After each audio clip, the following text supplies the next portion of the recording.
तो चलिए सबसे पहले आपको अमरनाथ हादसे का अपडेट देते हैं। जम्मू के अमरनाथ में हुए हादसे में अब जान गंवाने वालों की संख्या बढ़ गई है।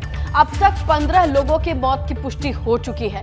आपको ये भी बताएं कि यहां अभी भी राहत और बचाव कार्य में सेना जुटी हुई है। लगातार लोगों को बचाने की कोशिश जारी है। तो कल अमरनाथ गुफा के नजदीक करीब शाम 5:30 बजे बादल फटा। उसके बाद ये बड़ा हादसा पेश आया। आईटीबीपी के मुताबिक अमरनाथ श्राइन के पास कुछ लोग लंगर में जो मौजूद थे उन्हें भी नुकसान पहुंचा है, लंगर को नुकसान पहुंचा है। तो इस प्राकृतिक आपदा के चपेट में कई श्रद्धालु आए हैं, ये भी खबर है। चलिए ज्यादा जानकारी सहयोगी अविनाश से लेते हैं। अविनाश, क्या जानकारी आ रही है, किस तरीके से राहत बचाव कार्य चल रहा है? कल 5:30 बजे ये बादल फटा। उसके बाद राहत बचाव कार्य में जो टीम लगी थी उनको देर रात होने की वजह से ज्यादा रेस्क्यू नहीं कर सकी हैं। वो फिलहाल उनको स्टैंड बाई में रखा गया था, लेकिन आज सुबह से तमाम तरह की टीमें हैं फिर से एक बार राहत बचाव कार्य में लग गई है। अभी तक कुल 15 लोगों के मृत शरीर रेस्क्यू टीम को मिले हैं, जिनके 15 लोगों की मौत की पुष्टि की गई है। बाकी हजारों लोगों को वहां से रेस्क्यू किया जा रहा है। क्योंकि अगर बात करें तो तमाम सारी टीमों को लगा दिया गया है, एनडीआरएफ, एसडीआरएफ। इसके अलावा अगर बात करें तो भारतीय सेना, आईटीबीपी, सीआरपीएफ और बीएसएफ, इन तमाम सारी टीमों को वहां पे लगाया गया है। इसके अलावा भारतीय वायुसेना को भी स्टैंड बाई में रखा गया है। अगर आज जरूरत पड़ेगी तो भारतीय वायुसेना भी वहाँ पे ऑपरेशन में शामिल हो जाएगी। बाकी ये तमाम सारी जो फोर्सेज हैं वो ऑपरेशन में शामिल हो चुकी है और सुबह से ही आज वहाँ पे तमाम तरह रेस्क्यू टीम है वो वहाँ पे उतर गई है और राहत और बचाव का कार्य कर रही है और सभी लोगों को वहाँ से निकाला जा रहा है। क्योंकि कोशिश यही है कि तमाम सारे लोगों को नीचे से बाहर बालटाल कैंप से या इसके अलावा पहलगाम कैंप से लाया जा सके जहाँ पे सुरक्षित स्थान है। इसके अलावा उनको वहाँ से वापस श्रीनगर की ओर भेजा जाए, जिससे कि तमाम तरह जो यात्री हैं वो सकुशल वापस आ सके। और जो लोग लापता है, क्योंकि कई सारे लोग वहाँ पे लापता होने की भी शिकायत दर्ज कर रहे हैं, जिनके परिजन वहाँ पे रह गए हैं, तो उन लापता लोगों को भी खोजा जा सके और जल्द से जल्द वहाँ पर राहत कार्य पूरा करके जो तमाम सारा नुकसान हुआ है उसकी भरपाई की यात्रा फिर से शुरू की जा सके। बिल्कुल अविनाश, शुक्रिया इस जानकारी के लिए। नजर बनाए रखिएगा क्योंकि हम अपडेट दर्शकों तक लगातार पहुंचाते रहेंगे अमरनाथ हादसे से जुड़ी हुई। और वहीं बाबा बर्फानी की गुफा के पास आए सैलाब में कई जिंदगियां बह चुकी हैं। अमरनाथ की गुफा के पास हुए हादसे में अब तक 15 श्रद्धालुओं की मौत हो चुकी है। सेना ने रेस्क्यू ऑपरेशन का मोर्चा भी संभाल लिया है और गृह मंत्री अमित शाह हालात पर नजर बनाए हुए हैं। वहीं हादसे के बाद अमरनाथ यात्रा को भी रोका गया है।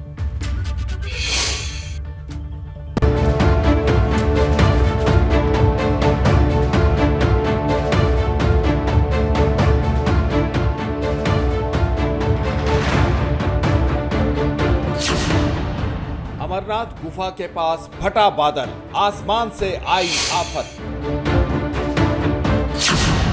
बादल फटने से तबाही, तस्वीरों की गवाही। रेस्क्यू ऑपरेशन जारी, मुसीबत भारी।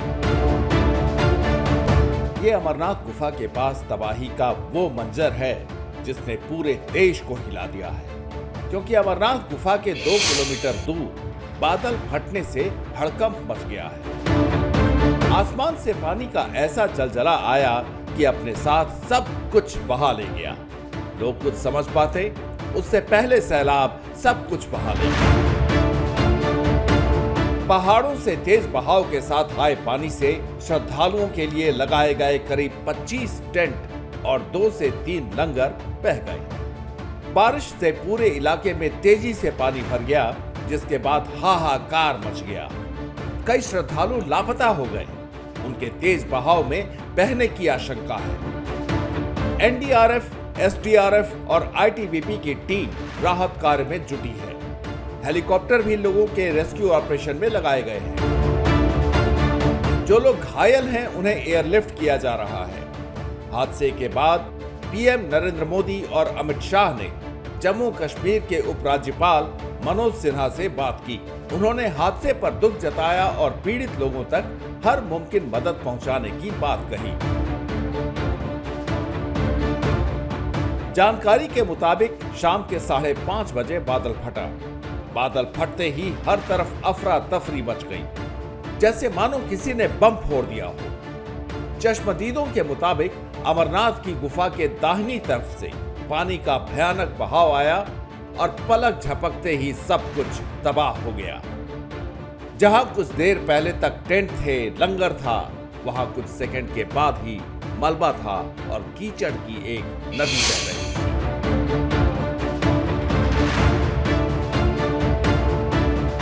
जो लोअर इलाका है वहाँ पर 500 से 1000 लोग हमेशा रहते हैं। वहाँ पे फोर्सेस के भी लोग हैं जो लगातार सुरक्षा के कार्यों में भी लगे रहते हैं परमानेंट, लेकिन हमेशा लुकआउट होता है उनके साथ। बिकॉज़ जगह बहुत नहीं है कि अब बहुत ज़्यादा एक्सपेंड हो सकते हैं, तो निश्चित तौर पर उतने ही लोगों को वहाँ रुकने दिया जाता है जितने लोग वहाँ पर रुक पाएंगे। बाकी लोग यात्रा करके नीचे पहलगाम या फिर संगम वाले इलाके में जाते हैं।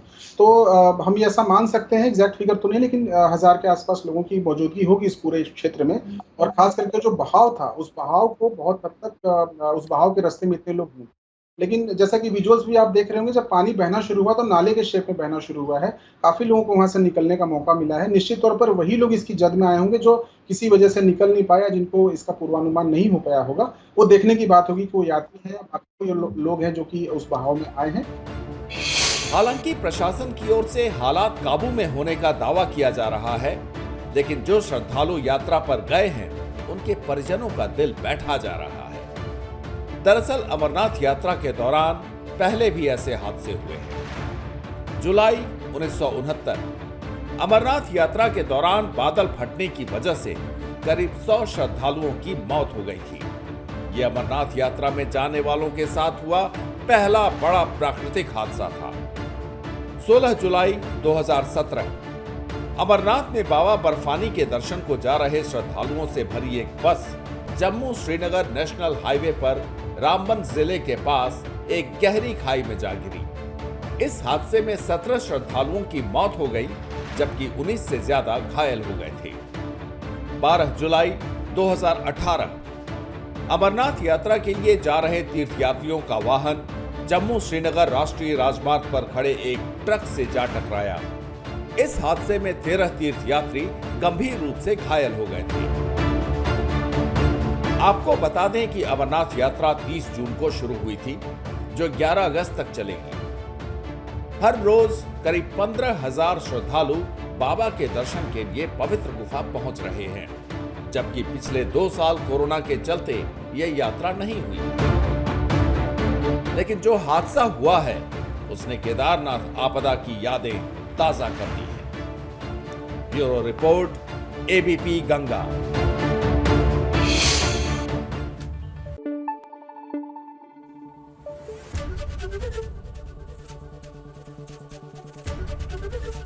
ABP गंगा, खबर आपकी, जुबान आपकी।